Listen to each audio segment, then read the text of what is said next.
What's up, preppers? Welcome back to another video. We're discussing today pans, okay? Very simple. So with these small gas cookers that we've used before, lots of people have said when I showed like the gas burning time that, oh, it's ambitious to think you can cook a meal in so long and stuff like that. So I was doing a few different tests and it comes down to the pans at the end of the day. Now, my one of choice was the mess tin because water boils in that in no time. So you're making a brew, you're boiling up any sort of liquid type thing, cooks in no time at all. The normal pan that I was using on some of them takes a lot longer to boil through. Larger surface area, thicker metal. So yeah, that's the issue. Now, the problem I had, so the mess tin was my choice. Now the problem I had is I was trying to cook everything I would cook in SHTF situation. Now, one of those things would be meat, whether that's meat that you had to cook up before it goes bad, or whether it's something you've hunted.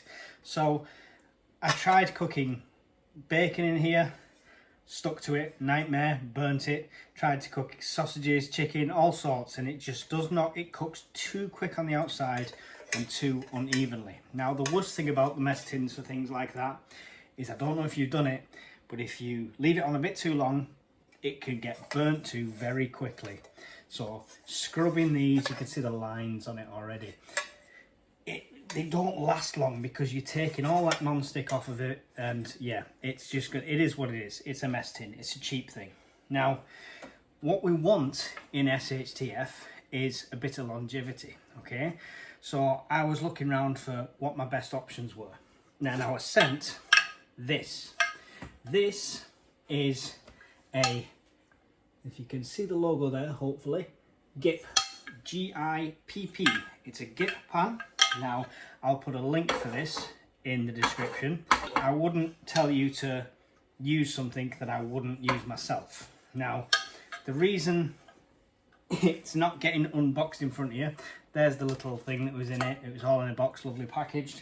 And it's not a review where I'm unboxing it because I wanted to test it first.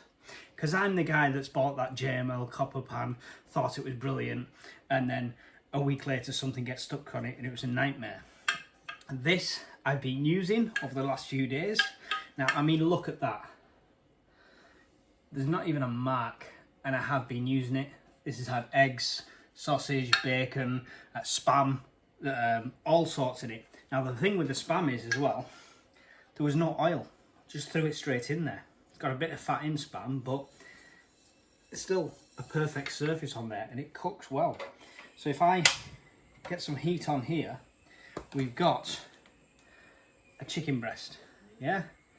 Raw chicken breast, no oil. Now, I wouldn't recommend this. I'd recommend using oil, lard, anything you can, but no oil in here. We're just going to throw it straight in so you can see the quality of the non-stick on this.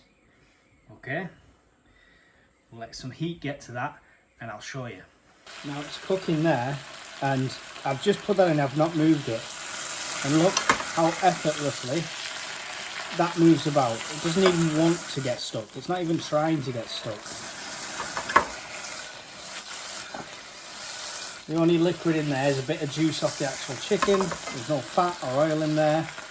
And this pan holds its heat so well.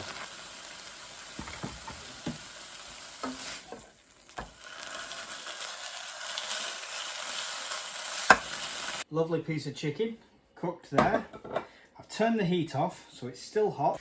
There's slight markings from the chicken, but that's literally, I'm telling you, that's just surface. It'll cool down, and once it cools down, I'll show you. But one thing you've got to think about in an SHTF situation is water.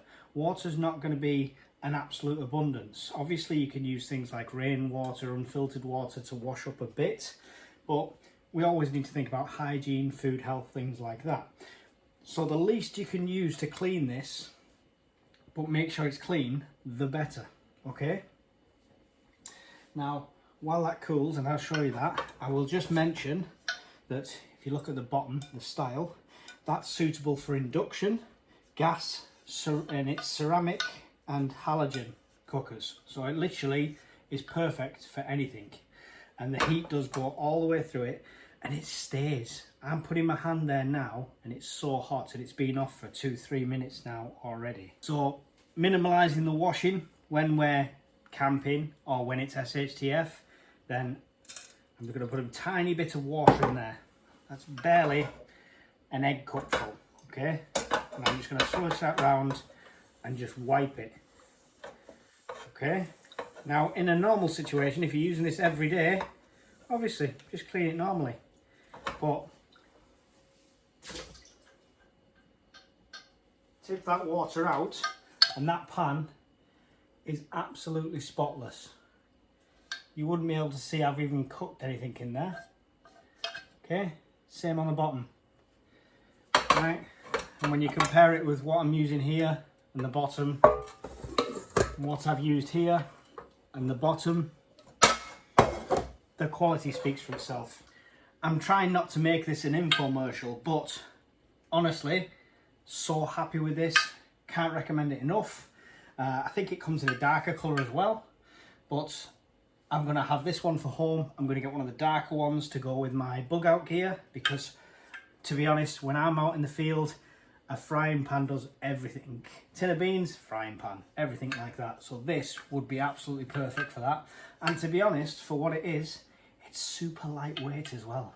Surprisingly light. Good solid handle. Okay, that's it. Just wanted to share that with you because I don't want you getting your meat stuck to your tin. I don't want you taking forever to cook with your normal pans. It's about maximising the heat efficiency, cooking quickly, and hygiene, clean, easy to use.